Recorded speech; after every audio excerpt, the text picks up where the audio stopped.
SLR. SLR అంటే to avoid over lending RBI asks bank to keep the SLR. ఇందాక ఏంటి CRR అంటే over lending కాకుండా bank RBI ఏమంటుంది 20% నెట్ డిమాండ్ టైమ్ లయబిలిటీలో 20% నాకు దగ్గర పెట్టు అని చెప్తుంది. డిపాజిట్ చేయమంటుంది. ఇక్కడేంటి ఓవర్ లెండింగ్‌ని ఇంకా అవాయిడ్ చేయడానికి ఆర్‌బీఐ ఏమంటుంది ask the bank to keep the SLR maintain చేయమని చెప్తుంది. ఎస్ఎల్ఆర్ అంటే ఏంటి స్టాట్యూటరీ లిక్విడ్ రేషియో. అది ఒక certain percent of net demand time liability. Net demand and time లయబిలిటీలో సర్టెన్ పర్సెంట్ ఉంటుందన్నమాట. అది ఏ ఫార్మ్‌లో ఉంటుంది? Form of cash, gold, government securities.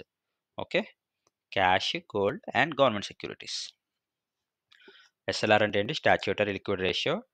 Over lending loans ఎక్కువగా ఇవ్వకుండా ఉండడానికి సర్టెన్ అమౌంట్ ఎస్ఎల్ఆర్ మెయింటైన్ చేయమని చెప్పి ఆర్‌బీఐ ఇన్‌స్ట్రక్ట్ చేస్తుంది బ్యాంక్స్ అన్నిటికి. ఆ సర్టెన్ అమౌంట్ అనేది డిపెండ్స్. అది దేనిలో ఉంటుంది? In the form of cash, gold and government securities. Okay. Certain amount or certain percentage of what? Certain percentage దేనిలో నుంచి మెయింటైన్ చేయమంటుంది? Net demand time liability. Net demand time liability అంటే ఏంటి? Total deposits